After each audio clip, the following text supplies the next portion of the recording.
everybody, and welcome to another episode of MegoMuseum's Vintage Mego. I'm Brian, your host, and this is a special episode because I think it's the first time I've ever done a follow-up episode on a Mego toy line.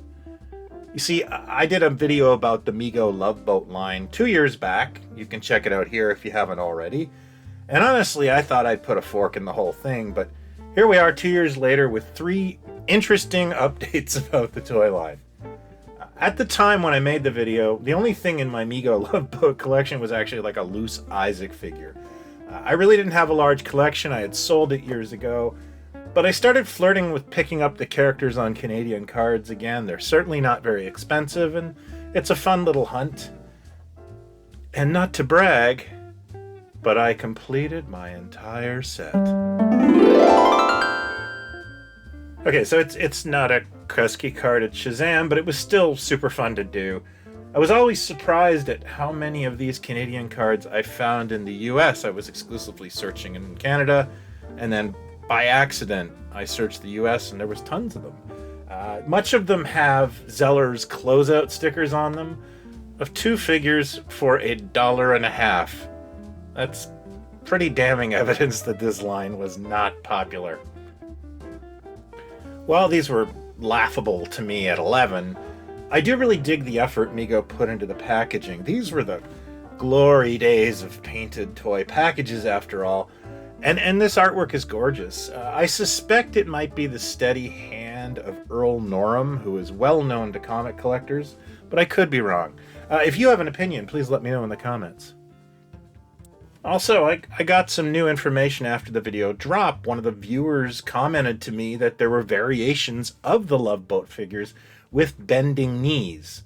I can confirm that I have seen some of the male characters with bending knees. I'm not sure if the female characters are included. This is somewhat surprising to see a running change in a line with such a limited lifespan as the Love Boat. I mean, this was a 1 year and done. I hope to track down a set of the loose figures in all their variations, but they do seem kind of harder to find than the regular straight-leg versions. However, the most exciting update I have is that I finally managed to pick up the Mego Love Boat Playset that, to my knowledge, was not widely sold in the USA. I've only ever seen this playset in Canadian packaging. As a kid, I saw it for sale once. Not surprisingly, it was at a Zeller's store, and I was not interested in owning it at that time. After all, my heart belonged to G.I. Joe Real American Hero in 1982. So the playset arrived about a month ago, but I've had some difficulty making this episode. When I got the box in, I couldn't get over its size, but other than that, nothing really appeared suspect. That was until I opened that very well-sealed box and got that dreaded cigarette smell, like a punch in the face with an ashtray. Now, I did not fault the seller. This is just a pitfall of collecting toys, and well, a lot of people are completely nose-blind to such things. But wow, do the words smoke-free home have value at times. So the stank boat, or as I prefer to call it by its German title, Das Stinkenboot, has spent a fair amount of time on my deck and in my garage amongst baking soda, vanilla extract, osium, borax, dryer sheets, and of course the resources of the Catholic Church, until finally I could stand to be in the same room with it and do this video today. However, I just want to point out that I looked inside the box a few minutes ago and I started to gag. I'm no stranger to cigarettes, but I do not like the smell of it. However, odors aside, the first impression I had on this thing is it is huge. The box is bigger than the comparables like the Batcave or Star Trek Bridge playsets that came out in 1980. Mego packed this with a lot of furniture and accessories, which I'll get into. And despite its thin styrene construction, a favorite material of Mego at this point, it's actually still rather impressive. So let's go through the rooms in a quick rundown.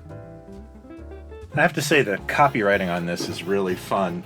At the top, we have Isaac's Pub, the friendly place for landlubbers to swap stories about their sunny, fun-filled Love Boat day.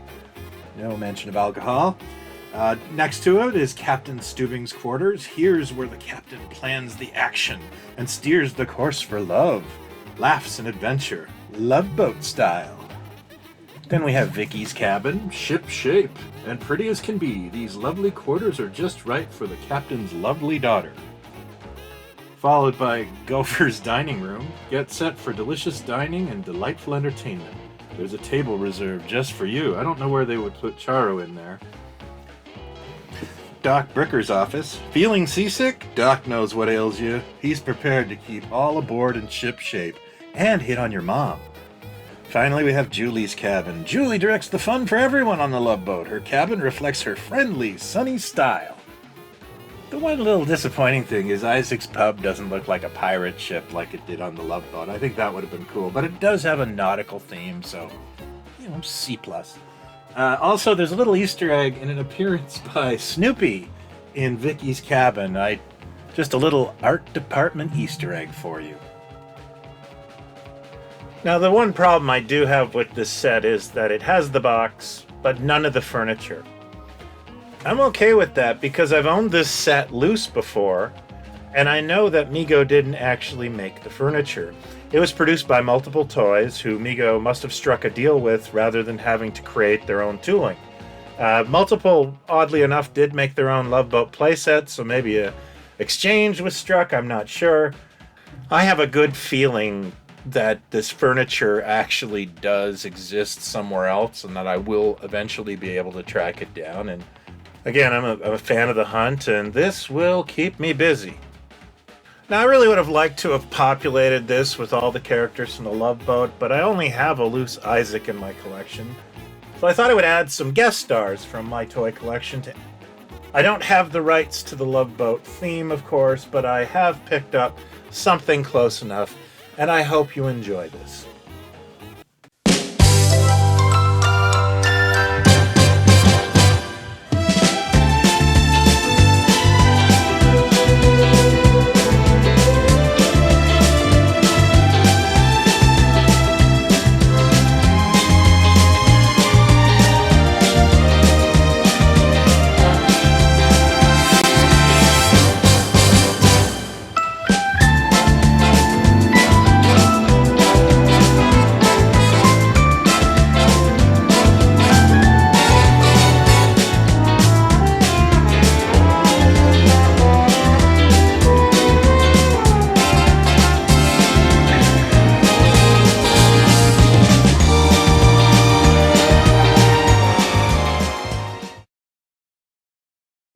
So I wanted to do a big send-off with all these characters on the Love Boat, do little scenes, and I've discovered that this is very poorly engineered. You almost can't stand it up, and you can't put figures in it. It is like Jenga. I've tried for about 30 minutes, and I can't do it. I think this is the first time on Vintage Mego where I have to say this is not well made. This is not the company at its best. The figures look great, there's nice little detail, packaging's awesome, but maybe they just didn't have the resources in '82 to attempt a large playset. They were going through a lot of financial issues and legal troubles. I'm also not surprised this is rare because this thing is real fragile, like a margarine tub is made of stronger material than this. So yeah, technically this may be the worst thing I've ever done an episode on, excluding some knockoffs. But, I'm still glad I picked it up. I'm happy to have it, even with the cigarette smell, because I got a story. And now I have a quest to complete the furniture. If any of you know where I could find this furniture, please let me know in the comments below. Thanks everybody for watching. If you're new to this, please consider hitting like and subscribe. And if you're not new to this, before I let you go, if you like what I do here, I do have my latest issue of Toy Ventures magazine, which does include many articles about Mego, available right now, and if you act now, you get a free inflatable stretch monster while supplies last. Thank you, and my store link is below. I'll be back with 2 more videos this week, including a new mint-off card. Until that time, be well, and talk toys, not other people. Cheers.